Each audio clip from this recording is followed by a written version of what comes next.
네, 안녕하세요. 신하필로입니다.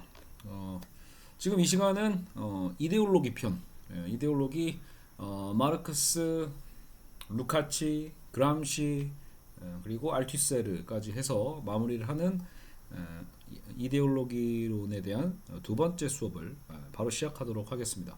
물론 여러분 지금 옆에 보이시겠지만 제가 참고한 이 책 불가능성의 인문학입니다. 저도 다 읽은 건 아닌데 이 챕터별로 저도 지금 뭐랄까 아주 어려운 책이 아니에요. 그래서 근데도 또 깊이가 있어. 아마도 역시 수유 너머 출신의 연구자분들이 워낙 또 뭐랄까 두 가지를 다 갖췄죠. 어떻게 보면 그 학문의 어떤 깊이도 있지만 또 대중과 소통하는 그런 능력들이 다 있으신 분들이어서 그런지 또 충분히 읽어볼 만한 그런 책들입니다. 다양한 챕터들이 있더라고요. 그래서 저도 재밌게 읽고 있는 중인데 이 이데올로기 쪽은 저도 이제 잘 모르는 부분이 많으니까 그래서 한번 이번 기회에 요게 루카치구나, 요게 약간 그람시의 헤게모니가 이런 거였구나라는 거를 그래도 좀 간단하게 정리가 잘 됐기 때문에 이 최진석 불가능성의 인문학 이 책은 적극 추천해 드립니다. 자, 여하튼 맞아. 이제 오늘 두 번째 시간. 그래서 두 번째 시간에 마무리 다 할 거예요. 그래서 이제 안토니오 그람시와 루이 알투세르 그리고 마지막 편은 욕망의 정치로 넘어가면서 또 들레즈가 살짝 활용이 됩니다. 자, 그 부분까지 한 큐에 쭉 진행해 보도록 하겠습니다. 자, 안토니오 그람시 이탈리아 사람이죠. 시민사회를 점령하라. 아마 여기서 그러면 안토니오 그람시의 포인트는 시민사회. 물론 그 안에 이제 가장 중요한 이론 중에 하나가 바로 헤게모니입니다. 아마 이 정치학 공부하시는 분들은 다 아는 단어일 거예요. 저도 어, 그 예전에 그 행시 준비 잠깐 했을 때 그때 그럼 거기도 이제 정치학 과목을 공부하거든요. 그래서 그때 저도 그 입시 학원에서 이 그때 안토니오 그람시라는 이름을 오히려 그때 처음 들었지 않았나 싶어요. 정작 대학 그 학부 안에서는 수업 시간에 뭐 접할 기회는 없었던 것 같고 오히려 정치학 공부하면서 들어봤던 이름이고 그리고 또 헤게모니에 대한 개념들도 꼭 배우는 측면이 있죠. 그래서 어쨌든 이번 시간에 다시 한번 그 부분을 마르크스의 그 이데올로기론 안에서 한번 접목해 보도록 해보겠습니다. 자, 안토니오 그람시는 마르크스주의 정치학과 철학에 대한 구상을 통해 유기적 지식인과 헤게모니에 관한 이론을 제시했다. 어쨌든 이제 뭐 단순하게 보면 아까 이제 루카치 같은 경우에는 이제 계급의식 그리고 이제 지식인이 외부에서 어떻게 이제 침투해 들어가서 계급의식을 각성시키는지 뭐 이런 얘기들이 나왔다라면 어쨌든 안토니오 그람시를 우리가 기억할 때는 그러면 이제 헤게모니가 있구나. 그래서 이데올로기와 헤게모니의 지배 이 부분을 한번 살펴보겠습니다. 자, 유물론적 사유에서 이데올로기는 상부 구조의 한 요소입니다. 자, 이데올로기는 이미 아까 그래서 우리 1편 때도 얘기를 했지만 마르크스주의에서 뭐 상부 구조, 하부 구조 하면 하부 구조는 경제, 물질, 유물론적인 거고 상부 구조는 종교, 뭐 철학, 그리고 법, 제도 이런 것처럼 이게 상부 구조죠. 그러니까 이데올로기도 말 그대로 아이디어에 기반한 거잖아요. 관념이고 이념이니까 이데올로기는 상부 구조의 한 요소가 되겠죠. 당시 마르크스 주의자들은 상부 구조는 기계처럼 이 경제적 관계를 반영한다고 생각해 왔고요. 쉽게 얘기해서 그냥 뭐 경제적 관계가 더 중요했다 이런 거죠. 경제적 관계에 이제 기인한다 이런 거니까. 그러니까 상부 구조와 토대 사이에 그래서 관계를 밝혀서 이 계급집의 본질을 폭로하는 것. 그게 이제 이데올로기 허위의식에 대한 폭로 이런 거에 집중했었다고 얘기를 했었죠. 자, 몇 번 반복되니까 좀 익숙해지시기도 할 거예요. 자, 그러나 이 그람시는 이러한 단순한 상응 논리의 선을 긋고 이데올로기는 현실을 직접적으로 비추는 거울 이상임을 주장했다. 자, 이데올로기는 현실을 직접적으로 비추는 거울 이상이다. 이데올로기는 인간의 태도와 행위에 실제적인 힘으로 영향을 미칠 수 있다고 보았고요. 인간 사유와 행동을 특정 방향으로 이끄는 또 욕망과 관련되어 있다고 보았다. 자, 욕망 또 실제적인 힘 이런 거죠. 이데올로기라는 게 이데올로기의 그래서 물질적 힘이란 이를 가리킨다. 따라서 그러니까 이데올로기란 말만 들으면 왠지 물질과 상관이 없어 보이잖아요. 근데 그게 아니라는 거죠. 이데올로기의 물질적 힘, 영향을 미치는 거죠. 실제적 영향을 미치는 게 이데올로기다. 상부 구조와 토대는 명확하게 그래서 구분되는 두 개의 실체가 아니라 특정 시대마다 특정 관계 속에서 구성되는 어떤 역사적 블록 현상이랄 때 이해하는 그죠? 블록으로 나타난다. 이 블록 안에서 토대와 상부 구조 사이에 어떤 결합 관계가 이루어지냐에 따라서, 그러니까 역사와 그 시대가 있고 그 특정 관계가 있는데 그 역사적 블록이라는 그 특수성이겠죠. 그 시대 안의 특수성. 그 안에서 토대와 상부 구조가 어떤 결합 관계를 이루고 있는가, 그건 그때그때 다르겠죠. 거기에 따라서 사람들의 인식과 지향의 변화가 생기고 이데올로기적 계급 투쟁이 조직될 수도 있다. 즉 특정한 역사적 조건 속에서 발생한 이데올로기는 대중을 조직해주고 투쟁을 견인해가는 실제적 힘이죠. 결국 토대와 상부 구조는 시대마다 다르게 형성될 수 있는 만큼 이데올로기가 그 투쟁의 양상을 결정짓는 주요 계기가 된다. 또 좋습니다. 근데 여기까지는 뭐 그러면 아주 특별한 거는 아닐 거예요. 물론 그냥 단순한 그 뭐 아까 상부 구조, 하부 구조의 어떤 이런 단순한 방식에서 어떻게 허위의식을 드러낼 것인가라는 기존의 마르크스주의에서 벗어나서 이데올로기의 어느 정도의 좀 영향력, 또 어떤 그 시대적인 또 그 상황과 정황에 대한 고려, 이런 것들이 지금 드러나 있습니다. 자, 근데 한편 헤게모니는 뭔가 많이 사실 들어봤죠. 헤게모니를 장악해야 된다. 뭐 헤게모니에서 밀렸다. 이런 표현들 막 정치에서 나오거든요. 한편 헤게모니란 이러한 이데올로기적 투쟁 과정을 주도하는 능력이라고 볼 수 있다. 자, 헤게모니란 그러니까 이데올로기적인 이런 투쟁 과정을 주도하는 능력이다. 그래서 그람시는 이데올로기가 인간의 사고와 행동에 영향을 끼치는 욕망에 골인하는 점을 통찰했어요. 구체적 역사적 블록으로부터 추출된 이데올로기는 그 시대의 대중심리와 유기적 관계를 맺는다. 자, 구체적인 어떤 역사 블록이죠. 그 시대적 특성 상황에서 추출된 그 이데올로기는 그 시대의 대중심리와 유기적 관계를 맺는다. 그래서 헤게모니는 이러한 대중의 욕망이죠. 욕망을 격발시켜 특정한 방향으로 끌고 가는 견인장치 역할을 하는 거예요. 그래서 이데올로기는 강제적으로 누군가에게 자기 의지가 끌려가는 게 아니다. 타인의 욕망을 움직이는 거고 나의 의지대로 행동하게끔 설득하는 도덕적이고 지적인 능력인 셈이다. 하지만 그건 도덕적이고 지적 능력이다라는 얘기를 하고 있죠. 만일 프롤레타리아트의 억압의 역사에 있어서 폭력과 허위의식만이 문제였다면 레닌이나 루카치의 말대로 몇몇 지적인 어떤 전위 지식인들이 나서서 그걸 깨우쳐주기만 하면 모든 게 진작에 해결되었을 것이다. 물론 우리 전편에서 본 것처럼 루카치도 자동으로 해결이 안 되는 이유는 아까 그 사무라이 문제가 있었다고 했잖아요. 노동자 소외에 대한. 근데 어쨌든 뭐 그렇게 해결되지 않는 건 왜 그러냐라는 것에 대해서 그람시도 그에 맞는 답변이 있는 거죠. 자, 그래서 그러나 부르주아지의 헤게모니에 대해 정작 프롤레타리아트가 무의식적으로 동조한다는 점. 어떻게 또 새로운 해석인 거죠. 그죠? 그러니까 이미 내가 노동자인데 노동자의 그 의식이 없는 거고, 물론 그건 계급 의식 아니라고 하겠지만 더 적극적으로 본다면 아예 적극적으로 노동자 계급이 부르주아지의 헤게모니에 오히려 편을 들어주고 있는 거죠. 그 안에 내면화돼 버리는, 오히려 부르주아적 시선으로 그러니까 자신의 상황을 보게 되는 거죠. 동조하고 동의하게 되었다는 사실이 문제라는 거예요. 그러면 깨질 수가 없죠. 내가 확실하게 어쨌든 그 이 진영에 대한 것, 그 계급적 투쟁에 대한 어떤 그 동력이 나와야 되는데 정작 부르주아지의 헤게모니 안에 내가 잡혀 있다라면, 그죠? 그렇다니까 그 헤게모니를 깨트리지 않으면 혁명 또한 묘연하다라는 거죠. 자, 유기적 지식인과 새로운 혁명 전략. 지식인이면 지식인지 또 유기적인 건 뭘까라고 또 보면 실제 이제 뭐 그 학술적인 책이나 이런 건 어렵게 나왔겠지만 굉장히 여기서는 단조롭게 우리가 되게 이해하기 쉽게 좀 잘 작성되어 있습니다. 자, 유기적 지식인과 새로운 혁명 전략. 자, 유기적 이데올로기로서의 헤게모니에 입각한 지식인의 역할은 무엇인가? 레닌과 루카치의 경우 지식인을 전위적 혁명가 집단으로 두었고요. 노동자 계급 외부에서 침투해서 계급의식을 심어주는 거죠. 이렇게 외부에서 심어주는 거.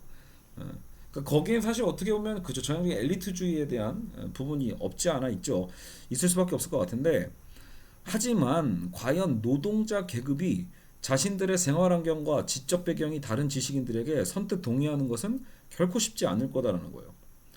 혁명적 지식인들은 동지인 프롤레타리아트에 대해서도 헤게모니적 영향력을 행사할 수 있어야 하는데 도덕적이고 지적인 지도력이 발휘되지 않으면 노동자 계급의 동의와 참여를 이끌어낼 수가 없는 거죠. 즉 지식인들은 노동자와 유기적으로 얽혀 있어야 한다는 것이 그람시의 주장이고요. 노동자와의 유기적 관계가 형성되어야 부르주아지가 심어놓은 선동에서 노동자 계급이 벗어날 수 있자라는 거죠. 근데 여기 읽다 보면 자 생각해 보죠. 실제로 제가 아까 전편에서 그러니까 서울대 출신의 특히 이런 사회과학 서적을 읽으면서 또 혹은 우리 여러분 이건 우리나라 안에 어쨌든 그 마르크스주의가 나름대로는 억압적인 또 사회였기 때문에 또 역설적이지만 독재 사회에서 이 다 불온서적이라고 치부해서 아예 공부하지 못하게 하고 못 읽게 하는 게 또 한편으로는 이 금지에 대한 욕망이 있단 말이에요. 그러니까 더 소중하게 더 경전처럼 읽게 되는 문제가 생겨요. 지금 여러분 우리가 마르크스의 자본론을 읽는 거는 전혀 어렵지 않죠. 그냥 서점 어디 나가도 살 수 있어요. 물론 여전히 여전히 그 반공주의의 프레임에서 벗어나지 못하는 완전 그 구세대들 그런 사람들이야.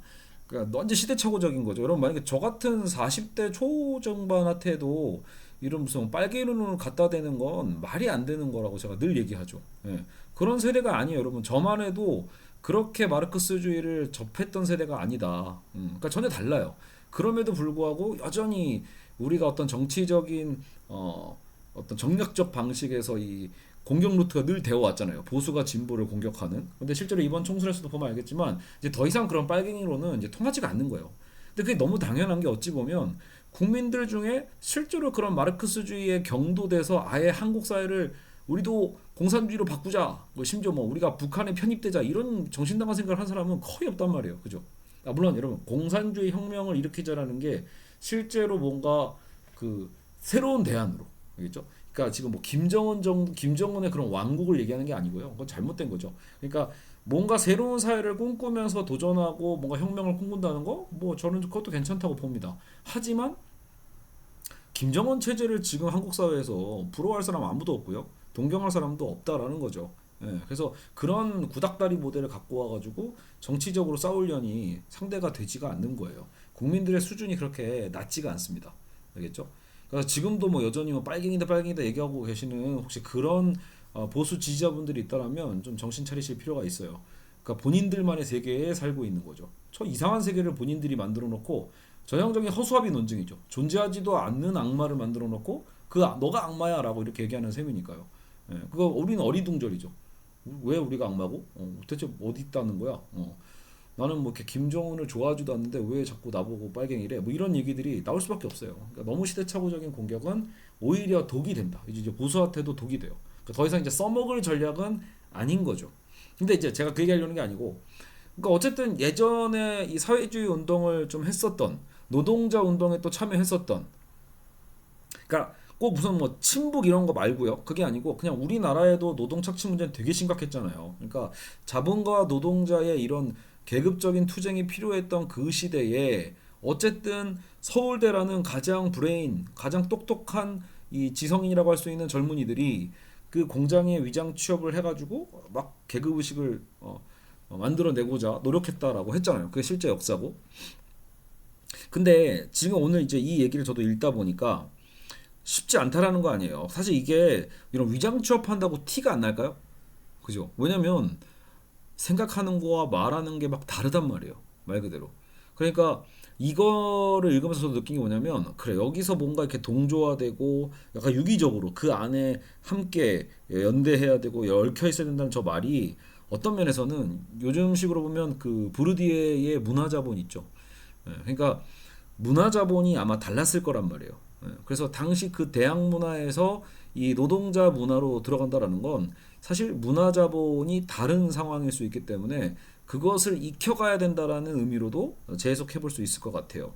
그러니까 뭐 그람시가 당연히 그런 용어를 쓰진 않았겠지만 제가 지금 읽고 보기에는 그렇지. 그러니까 결국은 지식인들이 뭔가 노동자 세력 안으로 들어가서 그런 부분들을 만들어내려면 어떤 투쟁과 계급의식을 혹은 또 헤게모니에서 벗어날 수 있게끔 깨트리게끔 도와주려면 일단 최우선적으로 뭐가 필요하다? 그쵸, 거기서 젖어드는 수밖에 없는 거예요. 그러니까 하루아침에 될 일 절대 만무하고 최소 막 몇 년의 어떤 삶들이 필요한 거죠. 그 안에서 함께 일하는 것뿐만 아니라 같이 먹고 자고 모든 삶을 함께 할 때 문화라는 게 형성이 될 수 있거든요. 그러니까 시간이 걸려요. 모든 문화는요. 그러다 보니까 이 문화 자본 형성이 가장 중요한 게 아닐까라는 생각이 또 듭니다. 그러니까 만약 그냥 무슨 외부의 어떤 신처럼 평 나타나가지고 내가 계시를 내리거나 하는 거는 약간 좀 뭐랄까 좀 종교적이고 물론 간혹가다 그런 어떤 카리스마적 리더십으로 하는 경우도 있지만 지금 상황은 그게 아니잖아요. 어쨌든 노동자 계급은 밑에서부터 위에 있는 어떤 권력층과의 어떤 싸움을 해야 되는 거기 때문에 뭐 대놓고 그렇게 할 수도 없었을 것이고 가장 중요한 건 결국은 문화자본이 아니었을까 저도 생각을 해봅니다. 자 어쨌든 따라서 혁명의 전위에 선 지식인들은 지배계급의 빌부터 지배를 정당화하는데 이바지하던 전통 지식인과는 다르다. 그래서 지식인도 이 급이 다르다는 거죠. 그러니까 지배계급에 빌붙어서 지배를 정당화하는데 이바지하던 전통 지식인이 아닌 새로운 이 지식인들, 노동자들의 심리 정서적 동의를 통해 혁명의 진화를 개척해야 되는 그 지식인들. 두 집단의 도덕적이고 지적인 합일이 언젠가 이루어지리라는 낙관을 그람시는 하고 있다.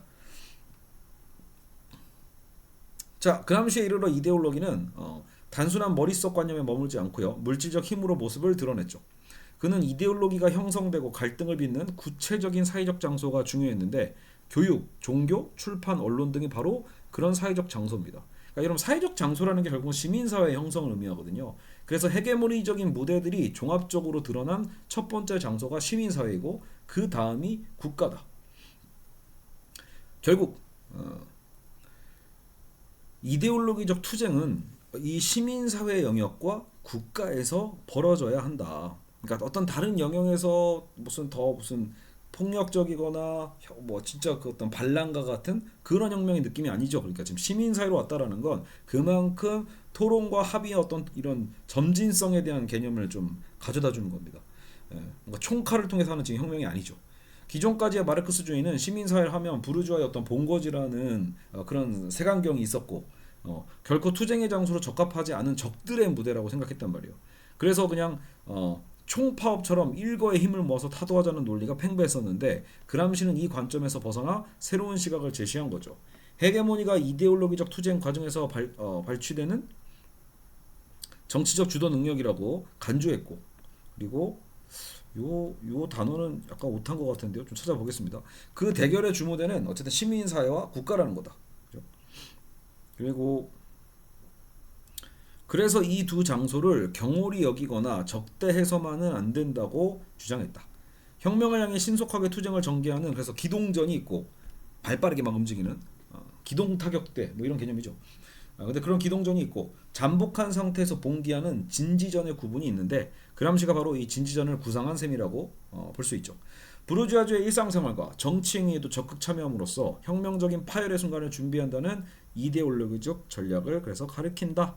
이런 진지전이 말이죠. 자 이렇게 해서 우리는 짧게나마 그람시 어쨌든 그람시가 왜 시민사회 영역을 중시했고 또 그러면서 헤게모니를 어떻게 우리가 선취해야 되는지 왜냐하면 이 지배계급의 헤게모니를 깨트려야 되는 거니까요. 새로운 어쨌든 헤게모니로 가야 할 필요가 있겠죠. 자 이렇게 해서 그람시가 마무리됐고요. 자 그리고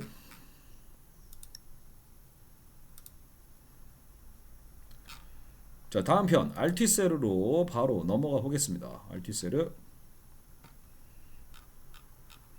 자 루이 알티세르죠. 1918년부터 1990년까지 내가 누구인지 말할 수 있는 자는 누구인가. 호명태제로 유명한 그죠? 학자죠. 부정적 의미의 이데올로기와 긍정적 의미의 이데올로기의 구분을 섬세하게 다듬어서 이데올로기와 어떤 과학의 구별 속에 각각 그것을 안치시켰다. 긍정과 부정에 대한 이데올로기를. 자, 무의식과 이데올로기. 그래서 알티세르 하면은 그 호명태제도 중요한데 이 무의식에 대한 개념도 중요합니다. 그러니까 프로이트의 무의식 개념을 적극적으로 들여왔다라고 생각할 수 있습니다. 자, 그래서 이데올로기는 추상적, 부적절한 지식인 반면에 과학은 구체적이고 사태에 적합한 지식으로 보통 규정됩니다.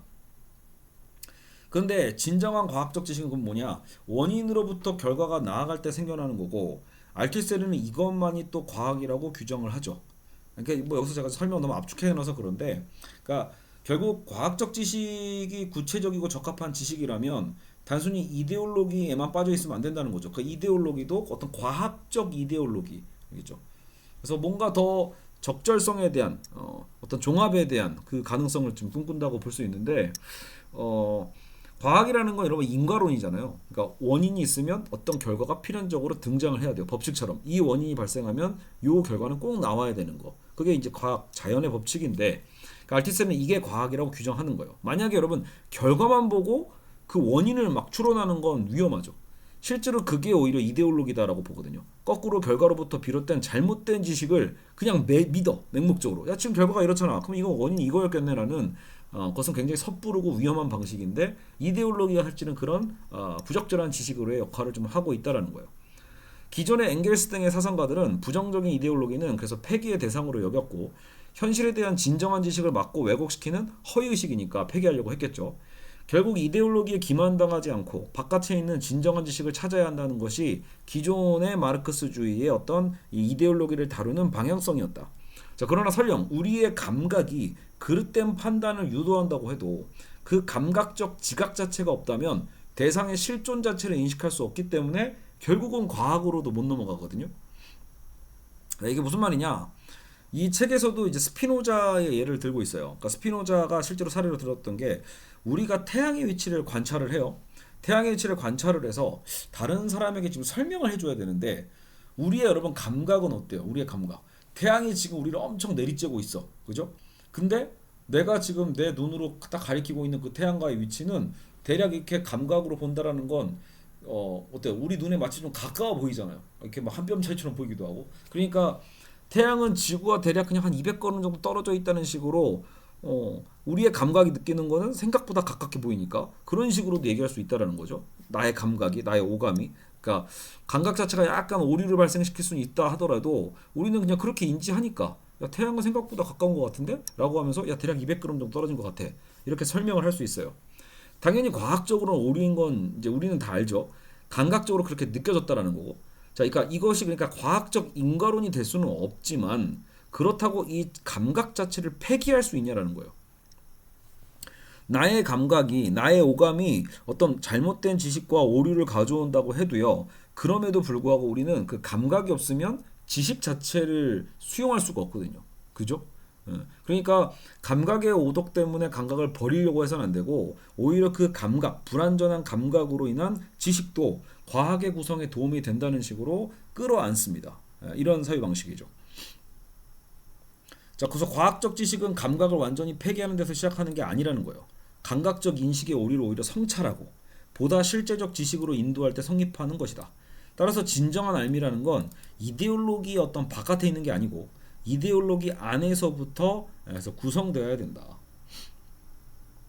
그러니까 이데올로기를 막 잘못된 감각이야라고 해서 이데올로기를 막 버리려고 하거나 이런 게 아니라는 거죠. 그래서 그 안에서부터 우리는 구성이 된다.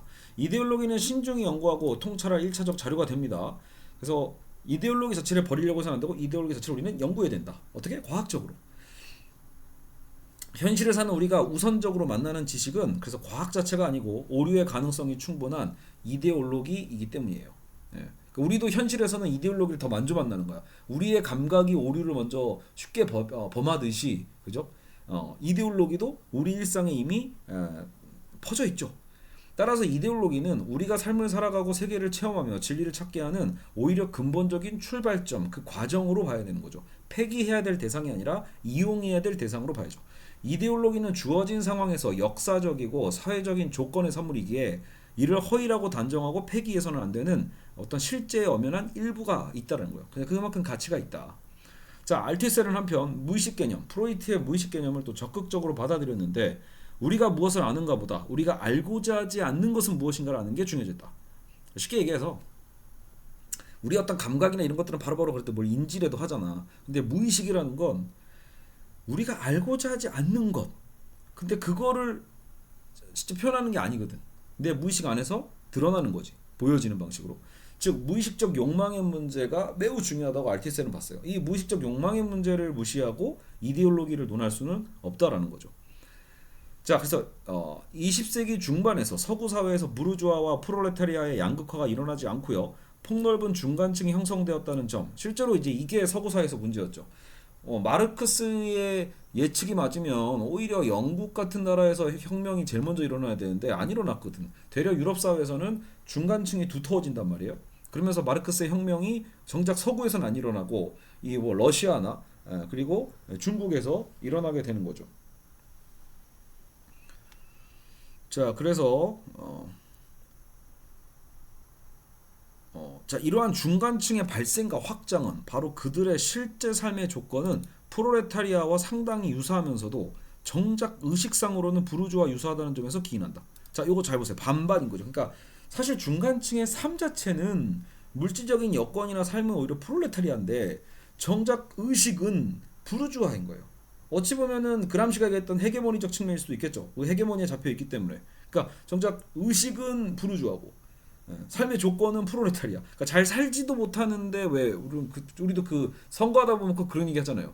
왜 시골에 어찌 보면 부자도 아니고 뭔가 이 부동산이 있지도 않고 그죠? 근데도 뭔가 이 부자 감세에 대해서 오히려 좋아하면서 그리고 꼭 반대로 막 세금을 때리려고 하면 세금 내지도 않는 분들이 벌컥벌컥 분노하고 뭐 이런 부분 거 있잖아요. 그러니까 시골에 계신 그래서 되게 나이 들고 가난하신 어르신들이 왜 보수를 찍을까? 이게 되게 이상하잖아요.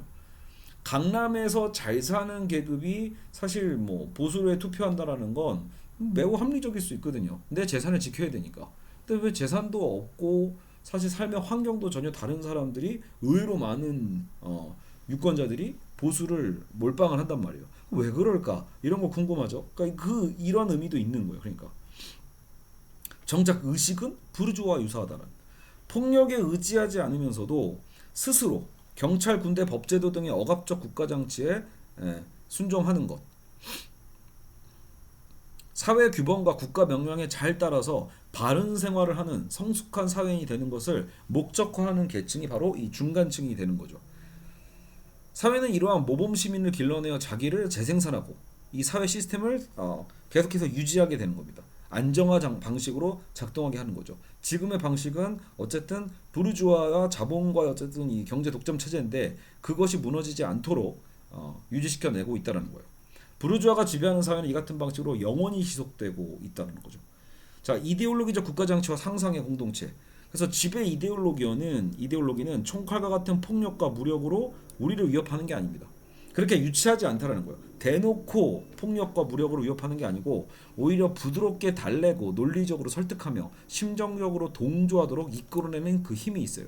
무엇보다 의식적 동의를 넘어서는 무의식적 동의가 더 무서운 거고 더 쉽지 않은 거죠. 보통 대놓고 하는 억압적 국가정치는 정부, 군대, 경찰, 감옥 이런 건 가시적이잖아요. 눈으로라도 보여. 알겠죠? 걔네들은 그러니까 뭐 좀 잘못하면 그래도 무서워. 뭐 아니요. 너무 폭력적인데 이렇게 거부 반응을 일으킬 수 있지만 알티세르가 얘기하는 이데올로기적 국가 장치는 지배 권력과 명확한 연결점을 갖고 나타나질 않아요. 시민의 일상에서 자기에게 주어진 규칙을 잘 수행한다면 국가 권력은 그러니까 드러나지 않는 거예요. 그러니까 우리가 왜 여러분 직접 어떤 법을 위법한 행위를 통해 가지고 어떤 사고로 팡 치면 그때서야 국가가 보이죠. 경찰이 나타나니까 국가 권력이 보이지만 사실 우리의 일상에서는 평소에 우리가 도덕적 시민으로서 잘 살아간다라는 건 국가 권력은 그래서 눈에 안 보입니다. 근데 권력과의 이러한 비가시적 관계가 오히려 더 본질적인 거고 그게 더 어찌 보면 통제 장치로서 더 유용한 방식으로 작동한다라는 거예요. 실제 국가의 기능은 보이지 않는 다양한 조절 장치들을 통해 구현되고 결국 국가는 순전한 폭력 장치와 은밀한 이데올로기적 장치의 미묘하면서도 암묵적인 결합이 있습니다. 여기도 오타가 있네요. 이데올로기적 장치의 미묘하면서도 암묵적 결합. 그렇죠. 특히 이데올로기는 결합의 안정성과 기능성을 보장하는 어떤 핵심입니다. 자, 그럼 이데올로기적 국가 장치란 무엇인가? 자, 예를 들어 학교를 들어보면 학교는 어때요? 우리를 건강한 사회인이 되기 위해서 학교를 의무적으로 다니게 만들고 학교의 교칙을 의무적으로 지키게 만들죠.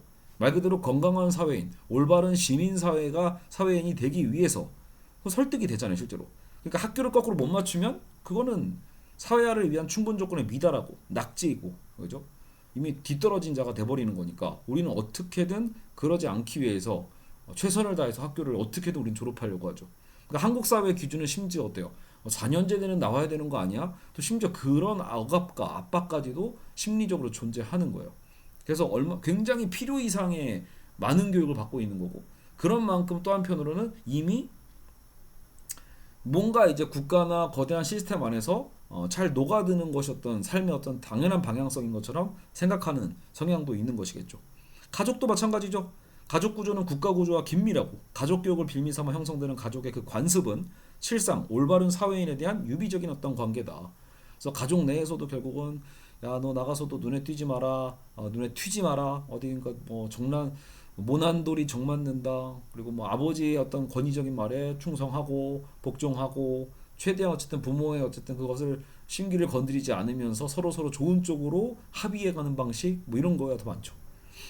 자, 노동도 마찬가지입니다. 노동은 사회와 국가를 재생산하는 근본 요소인데 강제적으로 부과되는 의무가 사실 아니죠. 사실 우리는 노동을 안 하려고 하면 안 해도 되거든. 뭐 먹고 살긴 좀 힘들겠지만 어쨌든 우리는 자유시민이니까 노동조차도 내가 선택할 자유가 있는 거고, 그죠? 내가 결정할 자유가 있어야 되잖아. 난 며칠 일하고 난 며칠 쉴래 이런 거조차도.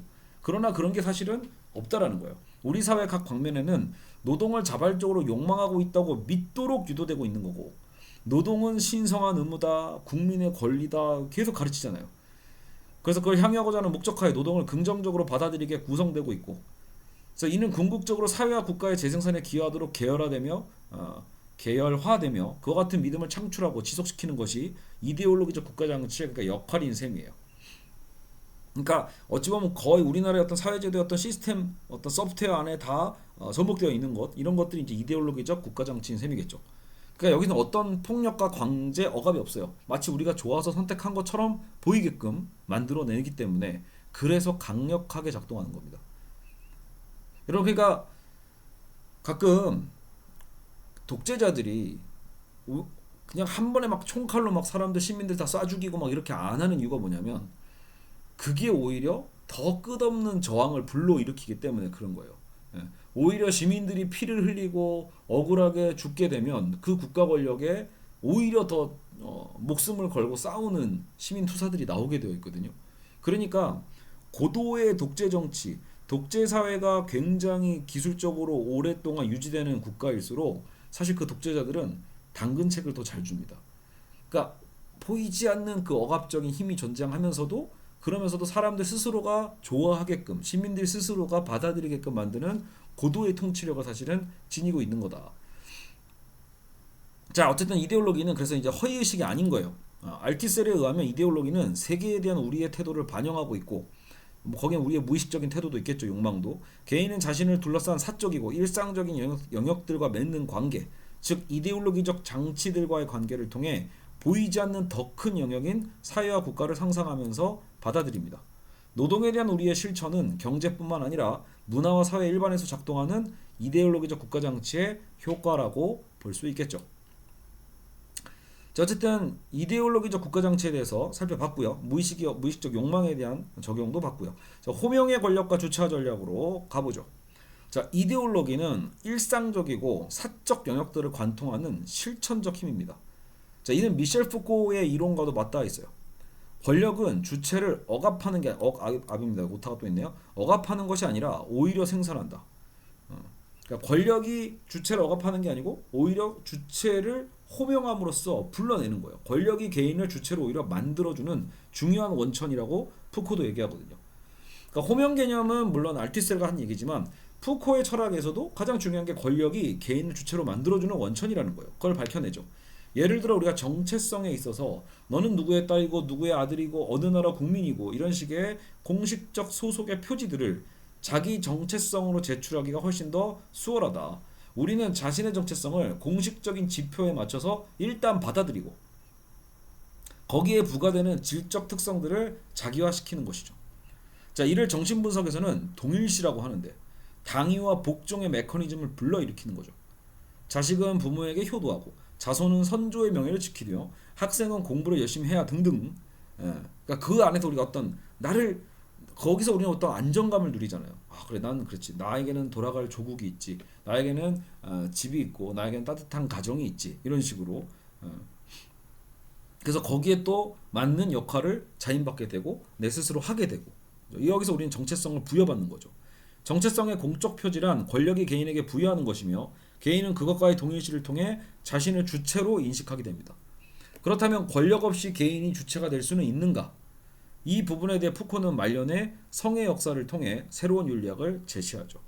그러니까 그동안 밝혀낸 건 이 어떤 권력에 의해서 개인이 주체가 돼 왔던 건데, 푸코도 실제로 대안을 나름대로 제시하거든요. 예, 그래서 성의 역사, 특히 사후에 발간된 성의 역사 4권인가? 그게 3권인가요? 예, 저도 안 읽어봤는데 자기의 배리어 뭐 이런 식으로 이제 등장하거든요. 그래서 푸코식의 또 새로운 윤리학을 제시하면서 권력 없이도 개인이 주체될 수가 있는, 주체가 될 수 있는 방법론을 나름대로 특히 여기서 보면 그게 고대 그리스를 조금 모델로 한 것 같은데 거기서 좀 끄집어냅니다. 근데 그 디테일은 뭐 지금 제가 할 얘기는 아닌 것 같고요. 자, 푸코의 딜레마는 알티셀의 호명 이론에서 다시 구조화되고요. 기존 마르크스 이론에서는 노동자 주체는 권력의 지배를 받기 이전에 이미 존재하는 단단한 실체였어요. 그래서 주체의 각성, 루카치식의 계급의식이 점화된다면 권력과 단호히 선을 긋고 저항의 역군으로 성장할 수 있다. 자, 그러나 푸코는 진실은 정반대가 될 수 있다고 지적했죠. 즉 노동자는 결코 스스로 노동자로서 주체화되지 않는다. 누군가 그를 주체라고 불러줘야 비로소 주체가 되는데, 정작 그 호명하는 주체는, 근데 누가 나를 불러요? 근데 그게 문제는 지배기구라는 거야. 부르주아의 지배기구인 국가가 나를 부른다라는 거죠. 국가는 호명하는 권력으로 노동자를 불러세우고 그 부름 앞에 우리는 먼저 개인이 되고 국가 안의 주체로서 자신을 인식하게 되게 되는 거예요. 즉 호명이란 주체가 되기 위해 필요한 외부로부터의 자극이죠. 자, 호명이란 주체가 되기 위해 필요한 외부로부터의 자극이다. 국가는 우리를 호명함으로써 우리가 주체로 자신을 드러내도록 강제하는 것이죠. 어떻게 보면 여러분 그 주민등록증은 그런 공식적 선언 아니겠어요? 그렇죠? 국가가 나를 이제 번호를 매겨서 너는 이제 당당한 우리 사회의 일원이니 열심히 일해서 세금 내라. 뭐 이런 거죠. 자, 그런데 이 과정이 근데 억압적이고 폭력적이지 않잖아. 그래서 우리도 주민등록 받을 때 막 서로 자랑하잖아. 이제 술 마실 수 있다. 당당하게 마실 수 있다. 이런 것처럼. 근데 그리고 또 국가가 우리를 호명하기 때문에 군대도 가는 거 아니에요. 어찌 보면. 갈 때는 막 더럽게 싫지만 하고 나면은 뭐더 우린 더 생색을 내게 되죠. 나는 어떤 국가의 일원으로서 내 역할을 다했다. 뭐 이런 식으로. 자, 그저 우리는 자발적이고 자유롭게 수행한다고 믿게 되는 거예요. 무의식적 동의로 실천화되고 있는 거겠죠. 누구나 주체가 되길 원하며 자신의 정체성을 확고히 하면서 강력한 중거 집단에 소속되길 욕망합니다. 국가와 권력이 그것을 제공해 준다는데 마다하기는 결코 쉽지 않죠. 국가 권력은 우리가 우리로 존립할 수 있는 유일한 토대이기도 합니다. 이데올로기적 국가 장치에 의해 우리는 주체화되고 결과적으로 국가의 재생산과 영속화에 기여한다. 계속 같은 얘기죠. 자, 그래서 호명을 통해 구체적인 주체로 자신을 인식하게 되는데 이러한 개인화는 이데올로기로 노정하는 치명적인 덫이 되고요. 전체로서의 민중을 개인들로 조각내어 협력하지 결국 못하게 만드는 불구적인 개인으로 되는 거죠. 연대하고 뭔가 하나로서 움직여질 수 있는 어떤 거대한 그 가능성과 힘들도 있을 텐데도 이 호명은 사실 우리를 갈기갈기 찢는 어떤 개인화의 방식의 호명이고 그것이 국가가 원하는 거겠죠. 그런데 이러한 호명을 꼭 국가만 할 수 있는 게 아님을 우리는 계속 깨닫는 게 중요하다는 거예요. 그러니까 국가가 할 때는 우리를 그렇게 휘어잡는, 우리를 이제 예속화시키는 방식의 권력이 작용되지만 이제 우리가 이제 마지막 흐름으로 이제 가잖아요. 가는 이 길은 어디예요? 결국은 국가만이 우리를 호명하는 게 아니란다. 상호 평등한 개인들의 집합체에서도 호명은 얼마든지 가능함을 깨달을 수 있다라는 거예요.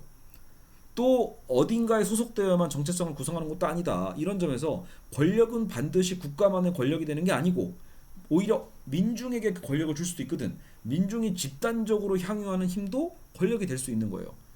만약에 그런 새로운 공동체, 마르크스주의를 통해 새로운 권력 집합체의 가능성을 실제로 알틸세르는 전망했고 부르주아지 국가 이후에 도래하는 공산주의적 공동체, 그것이 바로 새로운 권력 집합체가 될 수 있다라고 전망했던 것이죠. 이는 호명의 권력에 대립하는 새로운 주체화 전략이고 이것이 알티세르가 얘기한 계급투쟁의 어떤 관점이다라고 하면서 마무리를 하고 있습니다. 물론 우리 머릿속에는 우리는 이제 남북과의 대치관계에 살아가는 특수한 국가니까 뭐 우리 머릿속에 공산주의적 공동체면 그냥 김정은 아닌가? 이렇게 생각하면 사실 전혀 매력이 없죠. 그러니까 어찌 보면은 결국 가다가 어떤 똥간에 빠져버린 사실 그런 실패적 국가가 사실 북한이란 말이에요. 그죠? 그래서 저는 오히려 학생들 그래서 가르칠 때도 꼭 공산주의 모델을 그렇게 보지 말고 또 혹은 공산주의냐 뭐 자본주의냐 이게 중요한 게 아니고 우리는 그 스스로 먼저 이런 틀에서 좀 벗어나서 근데 정말 많은 사람들이 정말로 자유롭고 정말 행복하게 살 수 있는 그럼 가장 이상적인 시스템은 무엇일까? 그런 사회는 정말 가능한가에 대해서 원점에서 좀 고민을 해보라고 얘기를 하거든요. 예.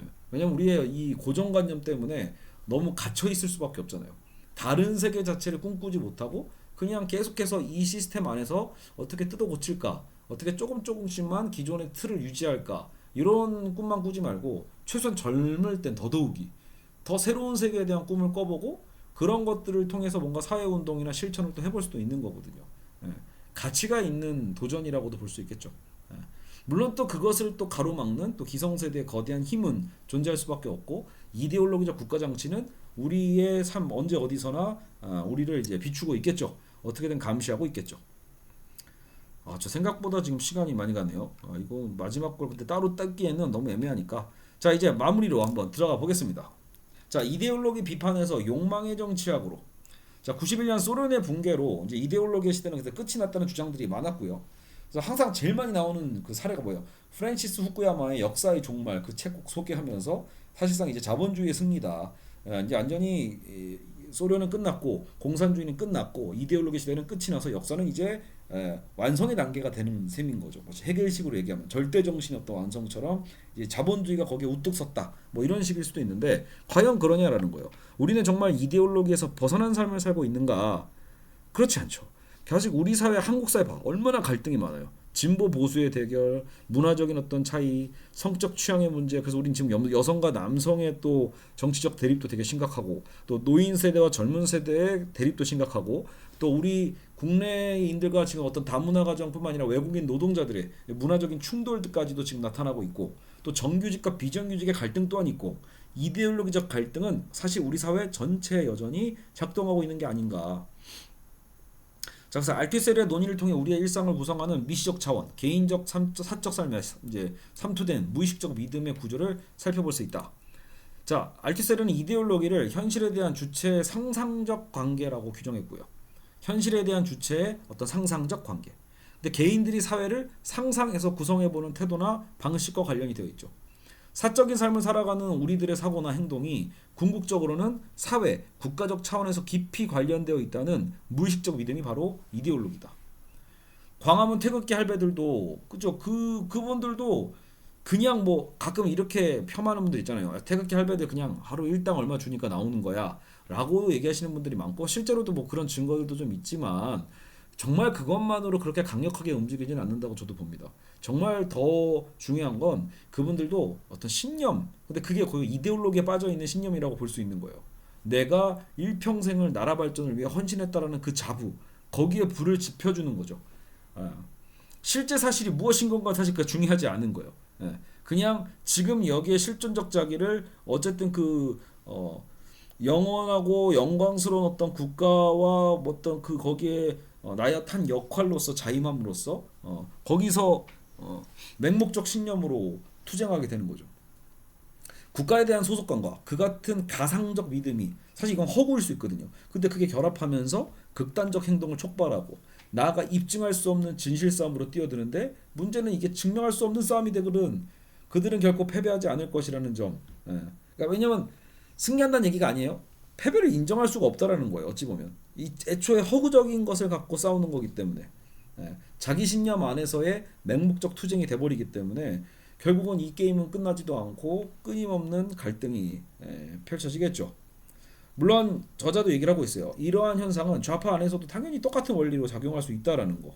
그럴 수 있죠. 왜 제가 아까 뭐 김종원 좋아하는 사람이 어디 있어 이랬지만 왜 없겠어요? 거꾸로 생각하면 그러니까 이게 다수성의 문제지 다수는 아니더라도 극소수의 극좌파 다 있어요. 어떤 사회든 여러분이 생각하기엔 진짜 이건 이상한데 정말 미친 거 아닌가 싶을 정도의 극단주의자들은 있거든요. 알겠죠? 자, 어쨌든 또 그렇다고 여러분 또 극단이 또 무조건 나쁜 거냐 또 그것도 애매해요. 왜냐면 그럼 중간에 있으면 마냥 좋은 거냐? 지금 그게 아님을 또 가르쳐 주고 있는 거잖아요. 이 이데올로기론 안에서. 그죠? 너무 너무 성실하고 너무 순수하고 너무 보통적이라는 건 어찌 보면 가장 통치당하기 쉬운 개인이란 소리잖아요. 국가 권력에 가장 이용당하기 쉬운 개인이란 소리이기도 하니까. 그죠? 호구란 소리죠, 한마디로. 그러니까 그것도 좋은 건 아니잖아요. 그렇죠? 자, 어쨌든 그래서 우리는 이데올로기를 공부하면서 우리가 깨달아야 되는 건 어쨌든 기존에 우리가 당연시 여겼던 거에 대한 의심이 적절할 수 있다라는 거, 새로운 세계에 대해 꿈꿔볼 수 있다라는 거, 이게 되게 중요한 저는 가르침이라고 봅니다. 자, 어쨌든 계속 읽어볼게요. 자신의 정체성과 그에 연결된 거대 집합체로서의 국가는 일관된 무의식적 신념 속에서 결속하며 그렇게 구성된 이데올로기로 개인은 현재의 자신을 확증한다는 점이 중요하다. 이데올로기는 현실에 대한 주체의 상상적 동일시면서 그 관계에 붙여진 이름과 상징적으로 동일시한 결과다. 사실 여기서 아마 표현이 그 알투세르진 개념을 역시 연장선상에서 보고 있잖아요. 상상적 동일시, 상징적 동일시. 이 얘기는 아마 그 프로이트나 라강 이론에서 특히 라강이죠. 상상계와 상징계 아마 이런 부분들을 접목한 아마 아이디어가 아닌가 싶습니다. 근데 이제 이걸 디테일하게 나와 있지는 않으니까 여기까지만 생각해 보고, 자, 개인의 무의식적인 믿음이 자신과 집단의 가상적 동일성을 구축하고 또 정체성을 부여하는 기제다. 자, 이러한 무의식적 믿음이 우리의 일상을 문제없이 영위하도록 이끄는 동력이고 자신의 개인적 일상의 범위를 넓혀가 사회, 민족, 국가 사이의 가상적 일체감을 만들어주는 거예요. 우리의 삶은 언제나 무의식적 이데올로기로 그래서 가득 채워져 있고 우리는 이데올로기 없이 살아온 적도 없고 살 수조차 없다라고 알투세르는 얘기합니다. 그래서 알투세르는 무의식이 항상 우리에게 우리 삶을 지배하고 있는 것처럼 무의식처럼 이데올로기는 영원하다고 말합니다. 문제는 자, 이데올로기에서 그럼 벗어날 수 없다면 우리는 어떻게 해야 되는가? 그렇다면 이 현실을 직시하고 현실을 어떻게 바꿔나갈지를 그럼 고민해 봐야겠죠. 국가 권력의 호명대로 그냥 그렇게 살아가는 게 아니라 차라리 이제 여기서 이제 대안이 나오죠. 다른 욕망을 발견하는 거. 아무리 좋은 학생이라는 빌미로 학교가 학생들을 호명한다고 해도 실제로 모두가 모범생이 되지 않는다는 건 어찌 보면 아무리 우리를 그렇게 교육시키고 세뇌시키려고 해도 전혀 다른 욕망의 계열로 꿈꾸는 자들이 있는 거거든요. 물론 이게 또 나쁘게 얘기하면 그게 일진 아닌가요? 그게 날라리 아닌가요? 라고 하실 수도 있어요. 실제로 남을 괴롭히면서 인간을 도구화하는 삶을 선택하는 자들은 당연히 비판받고 비난받아 마땅한 건 맞습니다. 근데 여러분 학교라는 공간을 보면 꼭 그렇게 남들을 괴롭히는, 그러니까 정상성에서 벗어났는데 문제, 정말 악한 뭐 그런 부분만 있는 게 아니거든요. 학교라는 그 주류 사회 안에 비주류로서 사실 굉장히 다양한 방식으로 학교에서 자신의 삶을 버텨내거나 혹은 누리거나 당당하게 살아가는 독특한 또 소수자들도 있어요. 그러니까 그런 친구들이 우리는 모범생이라고 부르진 않는단 말이에요. 그러나 오히려 그 속에 우리가 또 희망을 가질 필요가 있다라는 거죠. 다른 욕망을 꿈꾸는 자. 락강은 정신분석학자 락강은 이제 도둑맞은 편지 아마 이런 거에 썼던 이 편지 개념이에요. 무의식적 욕망을 의미한 건데 편지는 언제나 목적지에 도착한다 뭐 이런 표현을 쓴 적이 있어요. 근데 이제 해체주의자인 데리다는 아니 야 편지에 방황과 유실도 있지 않을까? 이런 얘기를 한 것처럼 결국 이 무의식적 욕망이라는 것은 항상 원래 있어야 될 꼭 그 자리로만 가는 건 아니고 탈주적 잠재성도 항상 있음을 우리는 고려해야 된다라고 지금 이제 이 저자는 얘기를 하고 있는 거죠. 자, 호명은 늘 우리를 유혹하고 그들 뜻대로 주체하려고 하지만 호명이 늘 성공하는 건 아니라는 거 다시 한번 강조합니다. 우리는 항상 다른 방향, 다른 장소로 흘러들며 또 다른 주체임이 드러나게 된다. 우리에게는 항상 규칙으로부터 벗어나려는 욕망이 잠재해 있고 무조건 일탈하라는 건가요? 뭐 그런 거가 목적만은 아니겠지만 사실 우리는 이미 세팅되어 있는 값 안에서 욕망하는 게 문제거든요. 그러니까 과연 진정한 나의 욕망이 무엇인지에 대한 끊임없는 고찰도 필요하죠. 자, 완전히 국가적으로 주체화되지는 않는다. 욕망하는 주체로서의 우리 자신이 바로 이데올로기적 국가 정치를 탈출하는 원동력이다. 자, 근데 여기서 이제 그 욕망하는 주체가 한편으로는 그러면 굉장히 주도적이냐라고 보면 또 그렇진 않다라는 게 이제 곧 나옵니다. 자, 여기서 이제 들레즈와 가타리가 그래서 등장하고 이런 욕망의 힘을 더 급진화하는데 이데올로기가 머릿속 공상이 아닌 현실을 움직이는 물질적 힘이라 할 때 욕망은 이러한 이데올로기적 추동력이 된다. 자, 우리의 욕망은 그래서 들레즈와 가타리는 또 이 욕망을 또 긍정하는 철학자입니다. 그러니까 말 그대로 여러분 근대 철학이나 이런 데서는 욕망을 되게 억압적인 기제로 많이 보지만 오히려 이제 프로이트 이후로는 특히 이제 들레즈 같은 경우는 또 이 욕망을 굉장히 긍정적으로 보는 관점을 많이 제시하거든요. 자, 우리의 욕망은 다양한 방식으로 계열화되고 계열화, 여러 형태로 현실화 될 수 있습니다.